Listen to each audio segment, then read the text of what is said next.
Hello and welcome to Spotlight in Education. I'm Dr. Joanne Magistro, Superintendent of the East Brunswick Public Schools. And I'm very happy to have with me today Carlotta Miller, who is our Supervisor of English, Language Arts, and Primary Education, and Danielle DiNinno, who is a Reading Specialist at Memorial School, and Darlene Alderoty, who is a Reading Specialist at Irwin School. We all know how very important independent reading is to our students and their success. Carlotta, tell us a little bit about our independent reading program here at East Brunswick. I would be happy to. Independent reading has always been an important part of the balanced literacy program in our elementary schools. However, based on what we know about student motivation and student interest in reading and in what the children are reading, in the past year or so we have really elevated the status of independent reading to really be a more important part of our reading program. And today we're going to talk about, lots of the steps that are involved in independent reading. Well, certainly it's important, as we mentioned before. Can you tell us how you got started on this? Absolutely. Well, thanks to the East Brunswick Education Foundation, we were given a grant about 2 years ago to send teachers like Danielle and Darlene to Columbia University. And there they were able to attend workshops with the leading researchers in the field of reading to find out exactly how to implement an independent reading program in the elementary schools. Well, certainly it's important. And Darlene, can you tell us a little bit about what the teachers do before they start the program? How do they prepare for the program? One of the first things that the teachers do is they develop a classroom independent library. And all of the teachers have books, but what they do is they take it one step further and they level the books. And they place the books in colorful bins. So if you go into classrooms, you'll see that the classroom libraries have bins, and on the outside of the bins, it tells the children what type of genre the book is. 40% of the classroom library is leveled because one of the main focuses is teaching the children how to choose a just right book. So just as if the children went to a library and they wanted to pick a book, the children know how to choose a book that is just right for them. Well, it certainly seems like a lot of preparation goes in before you even get started. So now we're ready to start. And why don't you give us some insight, Danielle, on what a mini lesson it looks like? Well, the mini lesson, it's a very structured time, and it has 4 components to it. And the first component is the connection, where the teacher has the students in front of her and she connects whatever she's about to teach to what the students already know. And then the second component is the teaching component, where she would model the specific skill or strategy that she's going to teach during the mini lesson. And that's typically done by reading aloud a section or a passage from a book or a poem. And the next part of the mini lesson is the active involvement, where the student gives, the teacher gives the students an opportunity, either independently or with a partner, to try out what she had modeled during the mini lesson. And the final part of the mini lesson is the link. And this is where the teacher reminds the students of what she had modeled in the mini lesson and what they're about to do when they go off to independently read. Well, it seems like we've come a long way from DARE, which was drop everything and read, to really a program that has a lot of instruction as a component to it. Thanks for explaining the steps to it. Can you give us some other topics that would be covered in a mini lesson? Sure. In the primary grades, we really focus on just teaching the children what good readers do and the habits of good readers. So some of the mini lesson topics might be, what do you do when you come to a word that's tricky? What does a good reader look like? What makes a book just right?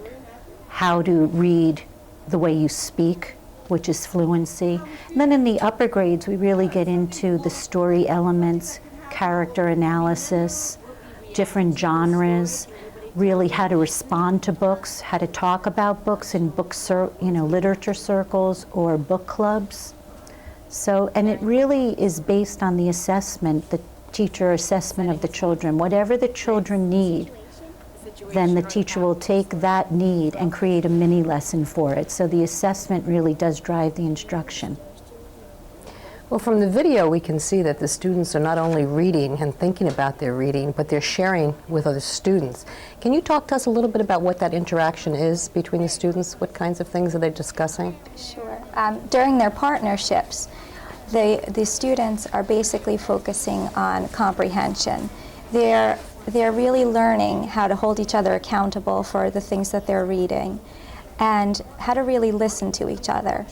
They ask each other questions, and they're taught to not only accept that answer, but to go further and ask why. So it really gets the student to think further about what they're reading, and really they are in partnerships a good deal of the time, and that really fosters a deeper comprehension. Today what we're going to do is we are going to talk about some of the strategies we've already talked about with trying to figure out some words. And I know that people are already raising their hand because they want to tell us some strategies. Let's remember our strategies first. Let's all sing this song for me. All right, ready? What's the first sound? What's the first sound? Are there chunks? Are there chunks? Ask what word would make sense. Ask what word would make sense. Sound it out. Who remembers what our strategy was that we talked about yesterday? Do you remember what it was? Chris. Skip skip a word and go on and go back and think what's the word and get what's the first word. The first letter? And then you might figure it out. And you might figure it out that way. And that's exactly what Jeniston did. Jeniston was reading this sentence. And let's see if you could figure it out just like Jeniston did. The sentence was, one day Bill went to, and he couldn't figure out this next word. So wait, he said, one day Bill went to, and he covered it up. And he said, one day Bill went to blank a parade with hundreds of other children. And then he looked at the first letter, and it started with a W. So he said, whoa. One day Bill went to a parade. He went to? Went. Well, one day Bill went a parade or went to? He went to? Watch. I was just going to say that. And Jeniston, was that the word? That was the word. He went to watch a parade. Mickey, how would you break this word up? Like, put your hand over. You want to cover? I'm going to cover part of it for you, okay? So sound this part out for me. Put your hand down so everyone can see. So what does this say? Okay. Or a. And put it all together? Decorate. Good job, Mickey.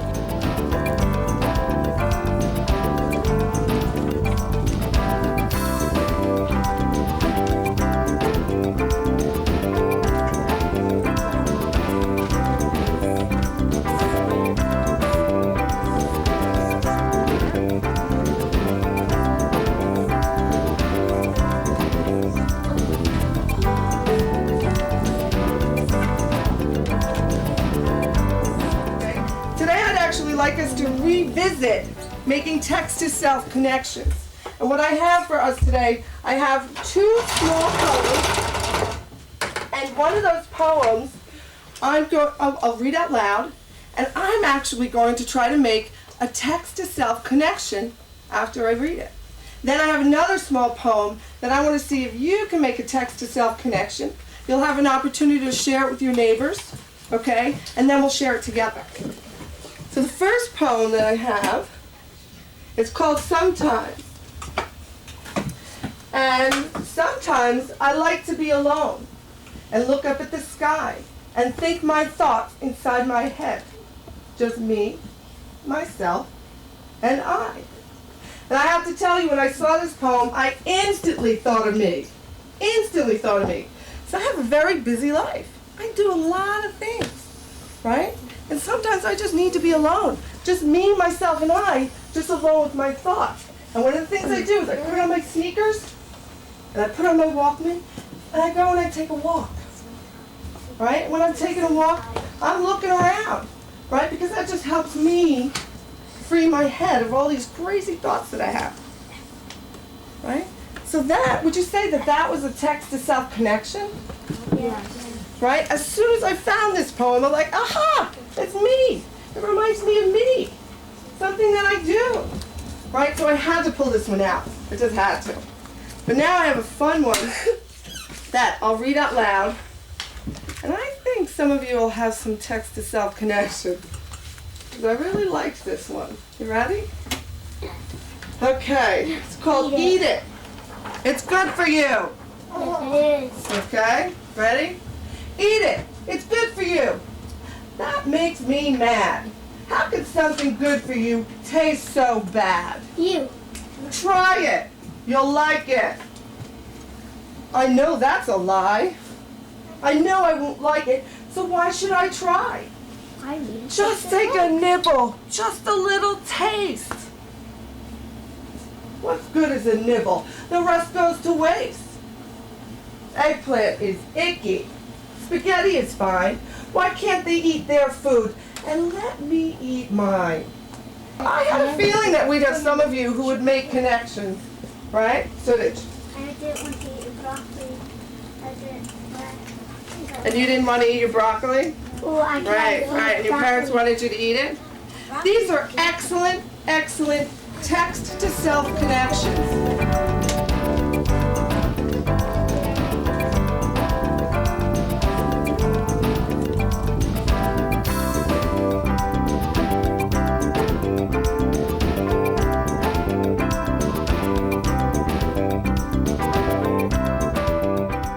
Ramona did not think the idea was nice at all, but she recognized that lending Howie something might be faster than arguing with him.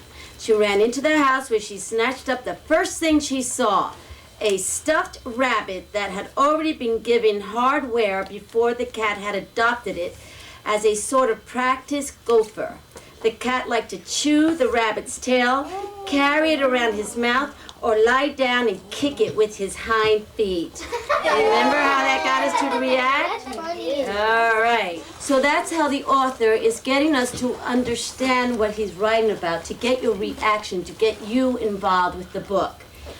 There is also, the author is changing the character in a way, because here she is, Ramona had learned about sharing in nursery school, where she either had to share something of her own that she did not want to share, or she had to share something that belonged to someone else that she did not want to share either.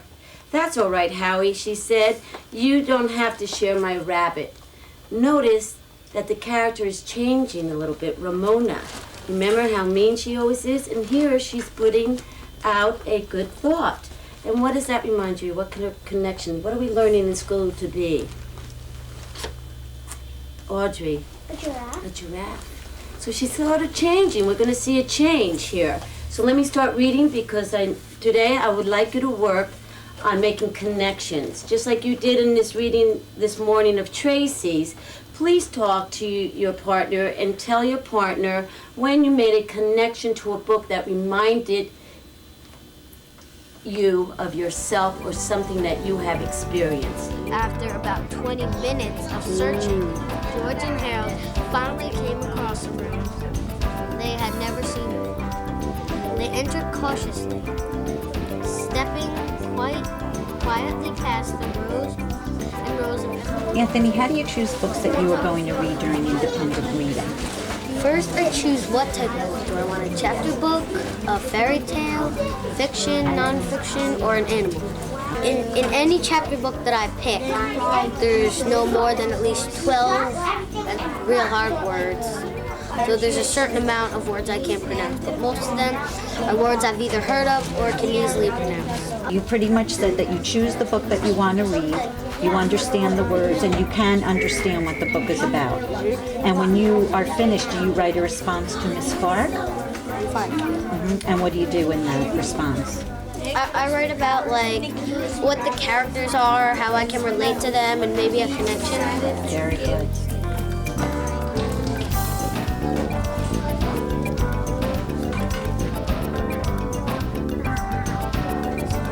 I am you. Good, I am you. Now what are you going to do now that you've figured all that out? You're going to go... You're going to go back and reread it. Now do you see what they're called? We are... Good, we're the Hoppy family. So that's good, you're using... How did you know all those words? How did you figure them out? All right, so you're sounding them out. And the way that the author describes the characters and the setting in this book really helps me to understand what's happening and to visualize and make connections. So I'm going to read you the part that I read, and then I'm going to read you what I wrote on my Post-it. All right. This says, Eddie was a squat, white-haired old man with a short neck, a barrel chest, thick forearms, and a faded army tattoo on his right shoulder. His legs were thin and veined now, and his left knee, wounded in the war, was ruined by arthritis. He used a cane to get around. His face was broad and craggy from the sun, with salty whiskers and a lower jaw that protruded slightly, making him look prouder than he felt. He kept a cigarette behind his left ear and a ring of keys hooked to his belt. He wore rubber-soled shoes, he wore an old linen cap, and his pale brown uniform suggested a working man, and a working man he was. So as I read that, I thought about how we've talked about descriptions and strong words and adjectives. And I wrote on my little Post-it as I was reading, I wrote, I really like the way that the author describes Eddie. I can picture his face and his body and even his clothing because of the strong descriptive words. I'm curious to find out what kind of person Eddie is. But as I go on to reading the story, you can kind of visualize Eddie in your head, can't you? Yeah. The way that they describe him. Yeah. So what I want you to think about now as I continue reading, I'm going to read you one other part in this book. And this is more about the setting. And I want you to think about what you picture in your head when you hear this paragraph. And then I'm going to have you talk to a partner about what you visualize, and then I'll read you what I visualized. All right, this says, the shop smelled like sawdust. Can you smell the sawdust? It was dark and cramped with a low ceiling and pegboard walls that held drills and saws and hammers. Skeleton parts of fun park rides were everywhere. Compressors, engines, belts, light bulbs, the top of a pirate's head. Stacked against one wall were coffee cans of nails and screws, and stacked against another wall were endless tubs of grease. Paula? I think that shed or room is really rusty and has spider webs and stuff, and he never ever cleans it before. Maybe. And that's kind of, it's funny that you said that. You can put your hands down for a minute. Because that's what I pictured, somewhere kind of spooky. I wrote, I can almost see that shop in my mind. It looks a little bit spooky, like someone could be hiding anywhere. I can smell the sawdust and see all the parts of the machinery around me. And it did. It sounded spooky with the low ceilings and the smell of the sawdust and dark and cramped. I could kind of picture it in my head. So this is what I want you to do today. When you go back to your desk, or if you it's your day to sit on the rug, then you can sit on the rug. I want you to think about descriptions of character and setting. Okay, you can write a reaction, you can write a connection, you can write what it makes you see in your mind.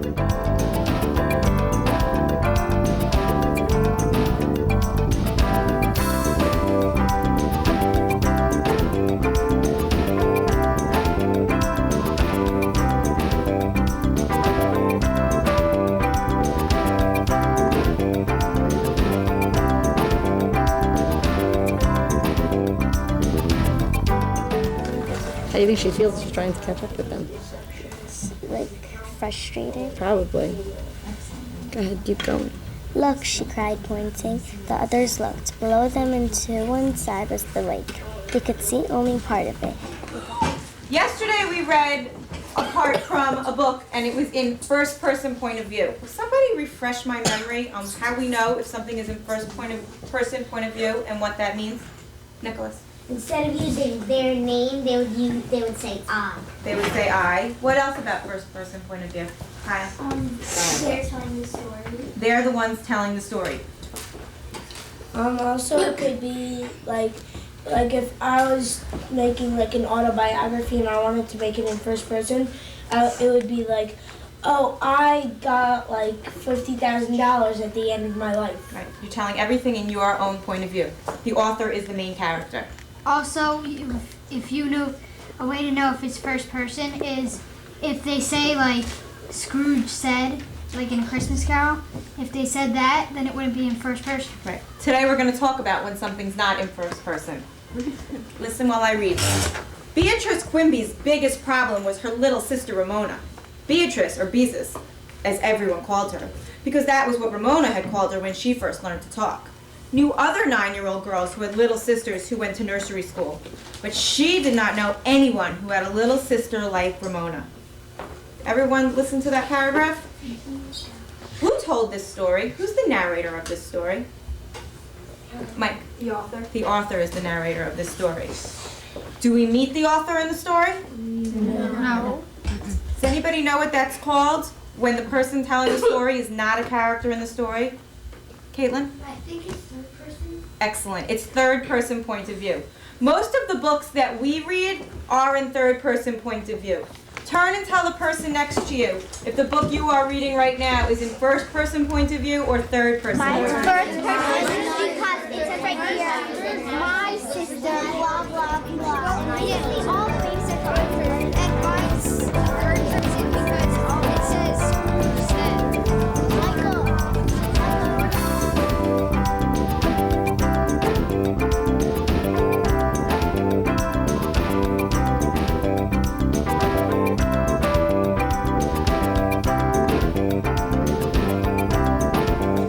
Anything from the first one, so you didn't want to inherit anything. Right? What do you think's gonna happen next? What I think is, I've seen the movies though, so I know what happened. But is the movie always the same as the book? No, not always, but I think that Jumanji was a game, and so he found the game already, and he put it under the chair.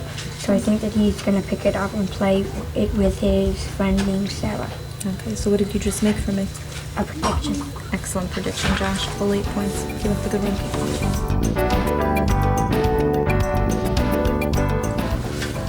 Big chunks of the meat were put to roast over a fire, and people congratulated the visitors on their strength and unmarried upper arms. Maidens tied small bells around all the wrestlers' ankles and upper arms, and during the feasting that followed, Jafar's third kafo boy swept and brushed to smoothness the wrestling area's reddish dust, prepared for the serbo. Okay, what did you just read about? They're talking about like a ceremony they had, and the wrestlers were wrestling, and like the drummers, they had to do the music at every beat that they would move. So if like one of the wrestlers did something, they wouldn't the drummers had to stop so they would start over. Excellent. Now this is a pretty tough book, so why'd you decide to read it? Because Mr. Amenko, he showed the movie and I wanted to see what will happen next. Excellent. What do you think's gonna happen next? I think that they're gonna get an award for what they did, that they won the award for the wrestling. Excellent prediction. Keep up the good work. You're doing such a great job with such a tough book. Full 8 points. Well, it's wonderful to see how students are learning to read more independently in school. Hopefully that's carrying over at home, and there's a lot more reading going on at home. Carlotta, do you have any suggestions for parents how they might support this program? Absolutely. We really need parental support, and the first thing that parents can do is to pay close attention to the letter that comes home in the beginning of the year. This letter will describe exactly how the independent reading program will function in that child's particular classroom. It might include, how much time the child will spend reading, because that increases as the child's stamina for sustaining independent reading increases. It will include information about how the books will be developed after they're read, what kinds of activities will take place. And it also includes some information about how you can help your child to find just right books. Because as parents, we also want to, foster a love of reading. We take our children to the library, we take them to the bookstores, and it's important for parents to know, what the level the child is reading at and what is a just right book for that particular child. Another way that they can help us is by donating books. plenty of people have books in their children's libraries at home that we could use in the classrooms, and frequently teachers will say, put a little sticker in the book that says donated by so-and-so, or when it's a birthday, instead of bringing in cupcakes or something, maybe you could donate a book to the classroom library. We really appreciate that as well. And also by making sure that the child does spend time reading every day. Research shows that if you spend time reading books that are just right for you, that may be a little bit challenging, that you will increase your reading comprehension, increase your reading level, and also increase your overall achievement in school. So we really need parent support, and we appreciate everything that they do. Thanks. Well, this approach to reading is certainly a wonderful opportunity for our students. And I know when it's implemented by such talented staff as we have here in East Brunswick, our students do reach solid achievement, and that's really important. And I think the fact that students are reading more and hopefully reading more at home and learning how to really enjoy reading, we have given them a very special gift that they'll have for a lifetime. So I thank the three of you for being here today and sharing this information with us. And I thank you for joining me for this segment of Spotlight in Education.